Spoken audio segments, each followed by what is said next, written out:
Oi, aí, boas-vindas a vocês. O Saúde Mais está começando agora. Não sai daí. Primeiros socorros é o tema do programa dessa semana com o Tenente Santos, que já está por aqui. Não esquece de deixar a tua sugestão lá no Instagram do programa. Anota aí, @SaúdeMaisTVRS.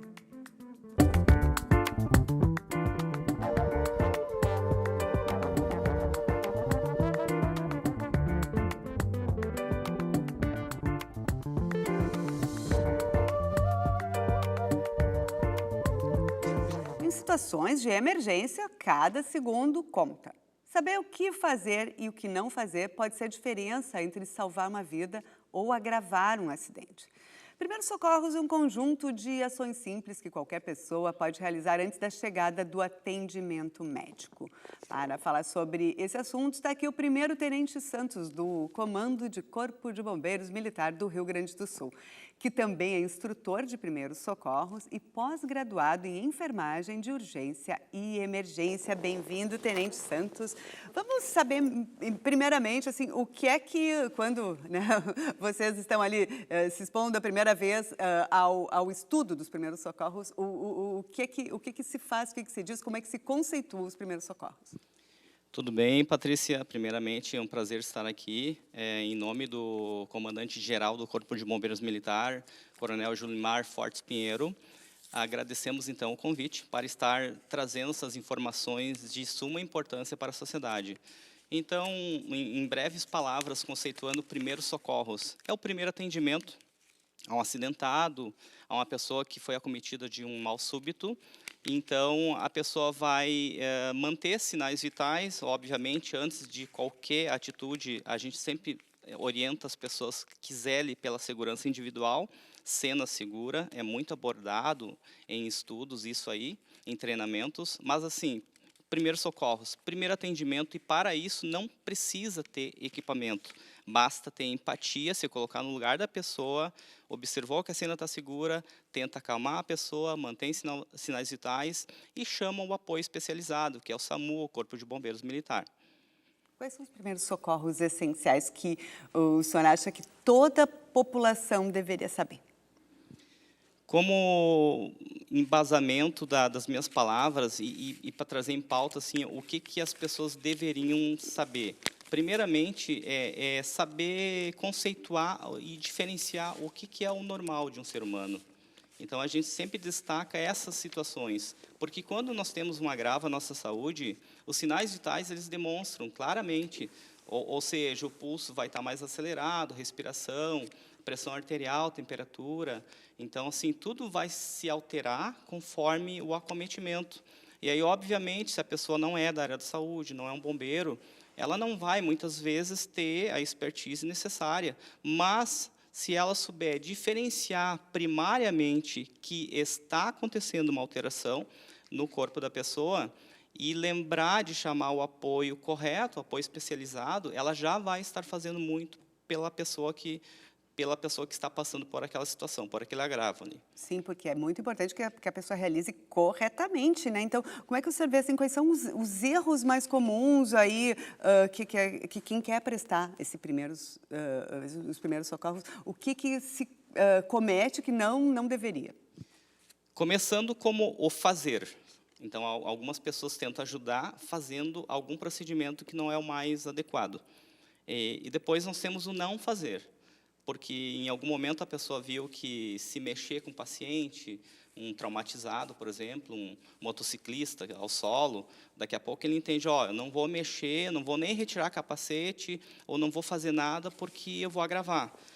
Tem uma certa lógica por trás disso, no entanto, em algumas situações, a exemplo de uma dificuldade respiratória severa, uma dispneia, que a gente chama, a retirada do capacete, não tendo nada encravado, obviamente, né, no capacete, seria algo bem benéfico à pessoa. Então, assim, temos o não fazer nada, porque ouvimos que é ruim para o paciente, e temos o fazer, mas um fazer inadequado. Então, ambos, em algumas situações, pode ser que não seja tão bom para o paciente. Claro, às vezes presencia um acidente, acho que além da tensão envolvida no momento, há uma dúvida assim, vou, né, o que vou fazer, né, mas, enfim. Quando uma pessoa está tendo uma convulsão, por exemplo, vamos aos exemplos práticos, né, o que é adequado? Convulsão é algo bem... Nós recebemos bastante chamados nesse sentido aí, e normalmente quem está na sala de operações, ela já passa recomendações bem importantes, enquanto a guarnição desloca até o local. Uma delas é afastar mobílias, para que essa pessoa, ao se debater, ela não venha se machucar mais. Depois, acomodar a cabeça sobre um travesseiro, algo macio, uma toalha dobrada, algo assim. Lembrando também que a saliva, aquela saliva em excesso que a pessoa produz, ela não é contagiante, é apenas saliva. Então, assim, na medida do possível, se for possível, a gente lateralizar a pessoa, porque aquela saliva em excesso pode fazer com que ela aspire e essa aspiração ela cause um engasgo. Então, a gente vai ter um comprometimento maior ainda.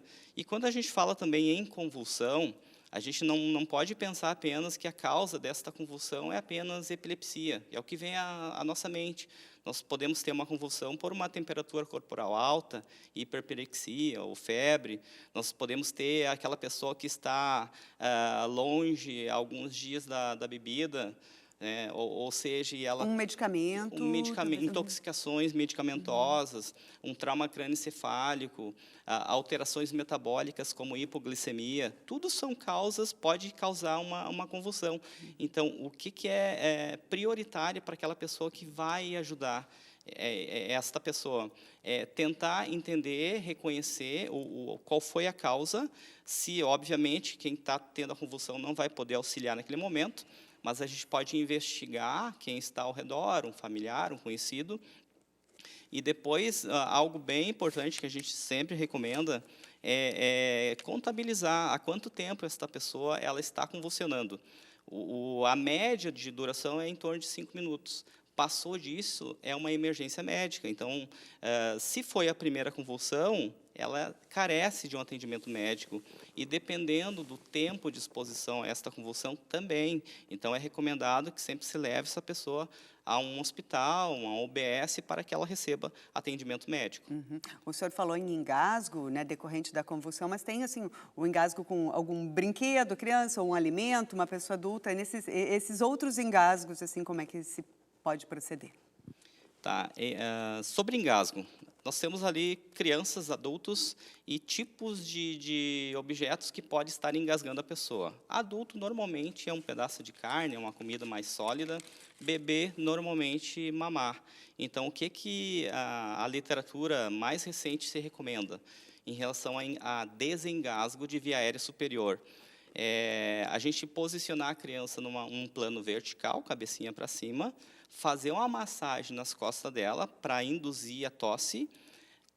Este efeito da gravidade já pode fazer com que a criança ela desengasgue. Não surtindo efeito, a gente coloca num plano a cabecinha dela um pouquinho inclinado para baixo, então, e a barriguinha dela em cima do braço, por exemplo, e a gente vai fazer tapotagens, vai realizar tapas nas costinhas dela, entre as escápulas, até 5 tapas. Eu sempre ressalto que quem está realizando esses tapas não deve esquecer que no primeiro tapa o corpo estranho já pode sair.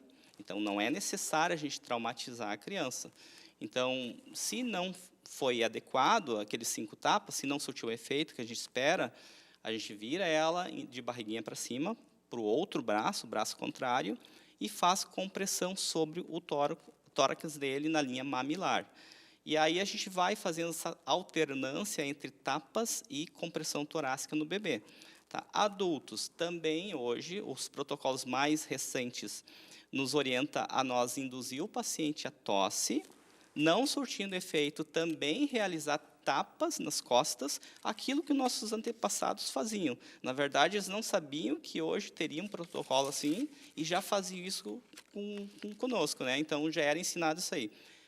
Depois dos tapas, não surtindo efeito, aí vai para aquela compressão na região do abdômen, que a gente vai fazer aquela pressão sobre o diafragma, que é o principal músculo da inspiração, e esta pressão provavelmente vai fazer com que o corpo estranho que está na via aérea superior, ele saia.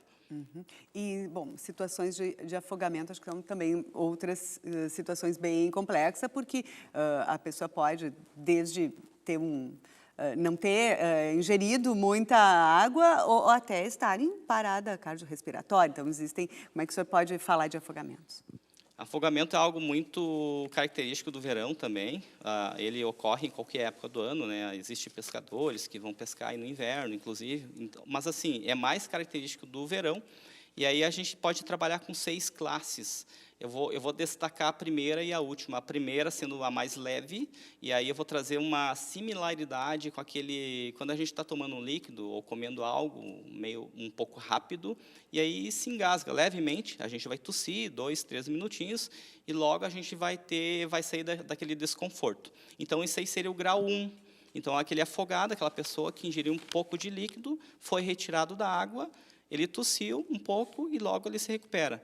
E aquele grau 6, que é o mais severo, onde a bomba cardíaca ela é comprometida, onde o sistema respiratório também é comprometido, e ela entra em parada cardiorrespiratória. Isso aí a gente chama que é o afogamento mais severo. Então, ele vai necessitar de tratamento hospitalar, ele vai ter uma dificuldade maior, a porcentagem de recuperação é bem menor, mas é o grau mais severo de afogamento. Aí, quanto a isso, em relação à prevenção, a gente sempre ressalta, né, água no umbigo, sinal de perigo, ou seja, na água, todo cuidado é pouco e a prevenção, ela salva. Então tá, obrigada por hora então, Tenente Santos. O Saúde Mais volta já, a gente faz um breve intervalo e logo voltamos a conversar sobre primeiros socorros.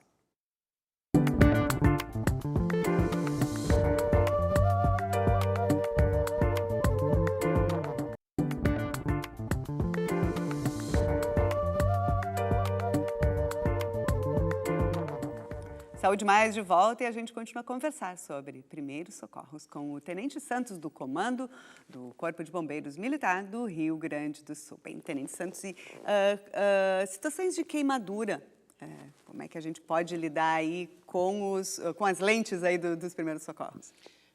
Falando então um pouquinho de queimaduras, nós temos 4 graus de queimaduras, sendo o primeiro grau a mais leve e a 4º grau a mais severa. Então, vamos trazer em pauta aqui o primeiro grau. Aquela queimadura leve, vermelhidão, não causa bolhas. E a 4º grau, aquela que terminações nervosas, ósseas, musculares, tendões são acometidos. Então, a pessoa perde totalmente a sensibilidade daquela região. Eu sempre oriento nas palestras e treinamentos que eu faço o que não se deve fazer. Normalmente eu começo por isso. Daí a gente vem aquilo que aprendemos ali na infância, borra de café, óleo, ou seja... Pasta de dente, manteiga, né? Isso, é uma série de coisas que, em um primeiro momento, pode até nos enganar, nos dar uma falsa sensação de conforto, mas eu sempre pergunto ao final do treinamento, por que não se deve? O que normalmente se ensina? Tá, tudo bem. Por que não se deve aplicar? Porque isso aí tem que ser debridado depois a nível hospitalar. Então, assim, e dependendo do grau da queimadura, por exemplo, se é um grau 1 ou 2, que ainda a pessoa tem a sensibilidade, as terminações nervosas não foram perdidas, ela vai sentir muita dor. Sem falar que pode inflamar, pode irritar a pele. Então, assim, não vai auxiliar. Então, o que se recomenda? Umidificar, sorinho fisiológico, uma água limpa, uma gazezinha por cima para cobrir, né, a queimadura. Lembrando que as camadas da pele, elas foram atingidas, a pele ela mantém a temperatura, ela protege o nosso organismo, né, o nosso corpo. Então, assim, a epiderme, a derme, elas foram, ou ainda a hipoderme, né, elas foram comprometidas. Então, deve haver uma preocupação principalmente com a hipotermia dessa pessoa, em relação a um grande queimado, por exemplo. Então, a gente deve sempre ter essa preocupação com a hipotermia, preservar a temperatura desta pessoa que foi acometida. Tenente Santos, eu já participei de uma simulação de acidente e eu fui reprovada porque eu fui estancar um sangramento com algodão. E o senhor falou inicialmente na gaze ali para queimadura, eu descobri que não, o ideal é com gás e com um pano. Então, você fala um pouco mais sobre o sangramento? Sangramentos, algo bem presente também, tanto em traumas envolvendo acidentes automobilísticos, como acidentes domésticos, então, assim, é bem presente. Quando a gente pensa em sangramento, nós podemos pensar como é que sai esse sangue. Nós temos nossos capilares, veias e artérias. Então, de baixo para cima, o mais leve capilar, aquele rasgo na pele, na epiderme, onde vai ser perdido um pouquinho de sangue, mas logo o organismo ele fecha o sangramento, ele cria o tampão plaquetário e tudo certo. Depois nós temos veias, obviamente que algumas veias são mais calibrosas, mas normalmente também o organismo ele faz a hemostasia, ele por si só ele consegue parar o sangramento. Isso leva em até 10 minutos, em média, depende se a pessoa não tem algum problema prévio, né, em relação à coagulação sanguínea. E aí nós temos a mais severa, que é a arterial. Mas ainda bem que nossas artérias elas são mais profundas. Normalmente não se vê muito rompimento de artérias. Mas quando se vê, é aquele sangue que, ao pulsar do coração, aquela hemorragia ela sai em jatos. Essa é mais difícil um pouquinho de conter, de fazer a contenção dela. Mas para o público que nos assiste agora, o que se recomenda? Frente a uma perda de sangue, a uma perda volêmica, fazer pressão diretamente com a minha mão? Não, eu vou pegar um pano limpo, uma gaze, se eu tiver, ou um pano limpo, e vou fazer uma pressão com a minha mão e este pano sobre o vaso que está perdendo sangue. E ali eu mantenho por no mínimo 10 minutos, tá? Não retiro aquele pano, no caso, tá? Não retiro, porque se eu retirar, eu não vou estar favorecendo a coagulação sanguínea. Então, a gente mantém uma pressão direta. Se eu quiser retirar minha mão, vou ter que pegar um outro pano ou uma atadura, fazer um curativo compressivo, né? E aí a gente vai conduzir a pessoa ao hospital para receber atendimento médico. Sim. E em casos de suspeita de infarto, há um primeiro socorro também efetivo? Em relação a infarto, o que a gente recomenda normalmente? Que se reconheça sinais clássicos. A exemplo, a pessoa refere que tem uma dor muito forte no tórax, no peito. Isso aí é o sinal característico de quem está passando por um infarto do miocárdio, por exemplo. Ela refere que a mandíbula está doendo, o braço esquerdo está doendo, a região das costas está doendo, que ela está sentindo náusea, desconforto epigástrico na região abdominal. E isso são sinais clássicos de alguém que está infartando. O que é recomendado? A gente também reconhecer o tempo que a pessoa está sentindo aquele desconforto e conduzir o mais rápido possível. Sempre quando a gente fala em medicações, a gente recomenda que não se administre, a menos que a pessoa esteja consciente, já faça uso de um medicamento. Mas a literatura sempre nos diz que um AS, uma aspirina, que é um anticoagulante, em casos de infarto agudo do miocárdio, ele é benéfico, porque ele vai impedir que novos trombos, novos coágulos se desprenda e chegue lá aonde está sendo acometido, que normalmente são nossas coronárias, né? São as artériazinhas que irrigam o próprio coração. Então, a gente não quer que mais um coágulo, no caso de isquemia, né? A gente não quer que se desprenda um novo coágulo e vá para lá, que vai comprometer ainda mais aquela situação do paciente. Uhum. Como é que a reanimação cardiopulmonar pode ser aplicada corretamente? Quando se fala em RCP, reanimação cardiopulmonar, é um tema bem preocupante também e bem importante em relação, principalmente, ao reconhecimento. Então, paciente desacordado, ele está em parada? Não sei. Pode ser um desmaio, pode ser uma crise hipoglicêmica, pode ser um coma alcoólico, pode ser várias questões. Então, o que a literatura hoje recomenda para que a gente reconheça uma parada cardiorrespiratória? Para que a gente haja na reanimação cardiopulmonar, que eu toque nos ombros desta pessoa, chamando ela. Se eu conhecer, eu chamo pelo nome. Se eu não conhecer, eu digo senhor, senhora, está me ouvindo? Mas tem que ser uma batidinha bem forte em ambos os ombros. Depois eu vou ter que tentar sentir o pulso carotídeo, porque este pulso é o último que eu deixo de sentir em uma pessoa que está desfalecendo. Então, eu vou tentar sentir este pulso carotídeo e visualizar a expansão torácica e abdominal. Se o paciente falhou nos 3 testes, eu estou frente a uma parada cardiorrespiratória. Então, aí vem uma outra questão. Estou sozinho, estou em 2 emergencistas. Estou sozinho, vou deixar essa via aérea pérvia do paciente. O que é pérvia? Vou hiperestender a cabeça dele e abrir a boca do paciente para que o ar atmosférico ele adentre aos pulmões. E aí eu vou investir na compressão torácica, na linha dos mamilos, bem em cima do externo, este osso no centro do tórax, na linha dos mamilos. Eu vou posicionar minhas 2 mãos entrelaçadas, os braços retesados, ângulo de 90 graus com o meu corpo, e vou fazer compressões torácicas por 2 minutos. Tá? Então, assim, aí tem uma situação de parada presenciada, parada não presenciada. Então, se eu presenciei uma parada, de imediato eu vou chamar o apoio. Se eu não presenciei, eu vou investir 2 minutos e depois eu vou chamar o apoio. Mas com o advento do Viva Voz, do nosso telefone hoje, nós já podemos deixar no Viva Voz, investir na compressão torácica e chamar o apoio ao mesmo tempo. Então, mas para isso demanda a gente treinar e saber como fazer esse procedimento. Tem uma diferenciação entre como que eu posiciono minhas mãos num adulto, num tórax de um adulto, uma criança e um bebê.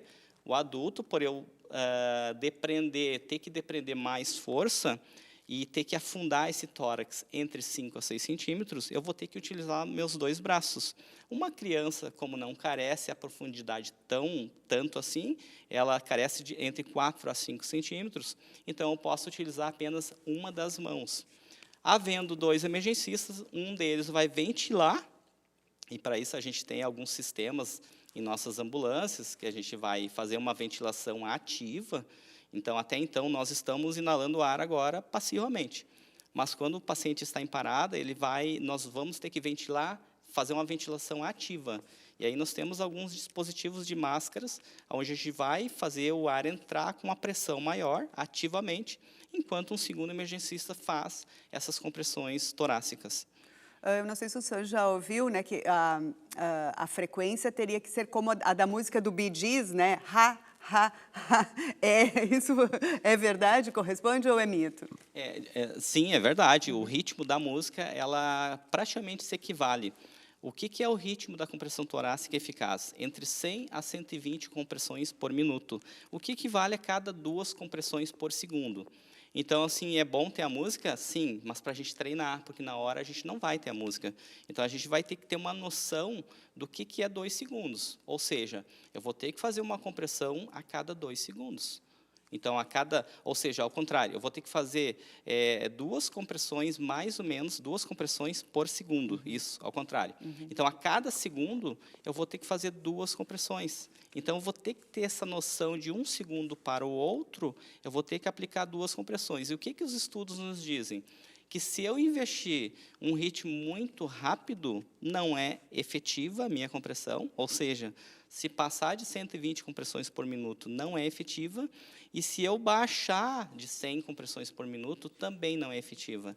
Então, a gente tem que tentar treinar até atingir esse padrão de em torno de 2 compressões dentro de 1 segundo. Entre um segundo e outro, 2 compressões.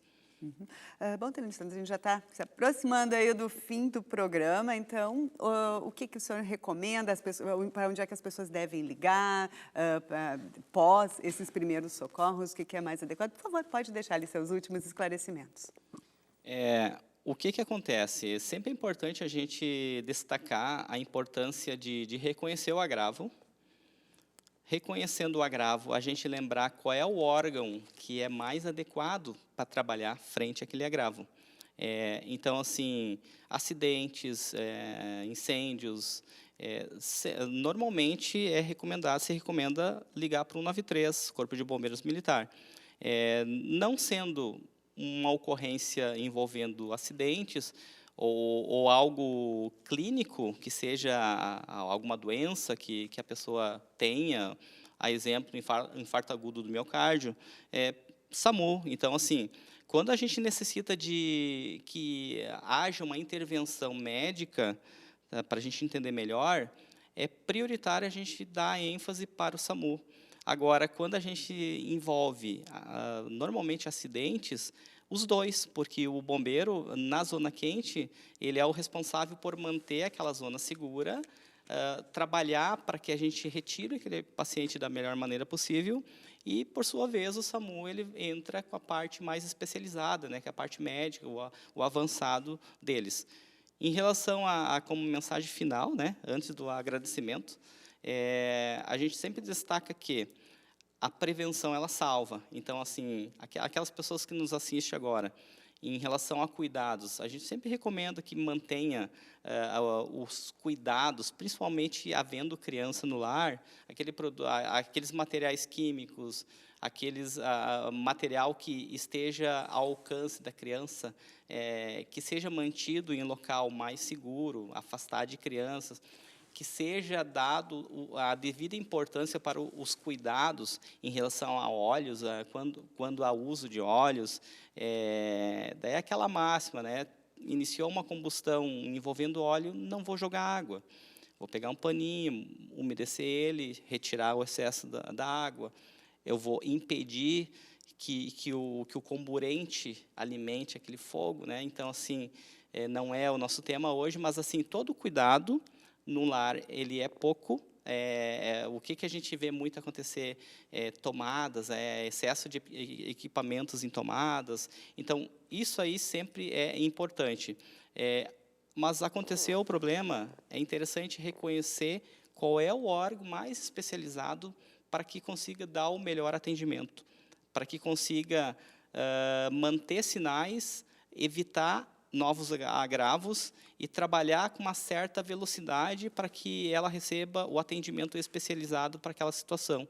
Então, aí também carece da gente conhecer para onde levar o paciente, uma vez atendido, uma vez mantido os sinais vitais, né, ou ainda evitando o agravo, a gente também tem que saber aonde levar. Isso é muito importante também. Tá certo. Muito obrigada, Terence Santos, pela tua presença aqui no programa Saúde Mais, mais ciência, mais bem-estar, mais prevenção. Fica por aqui, te cuida. Até semana que vem.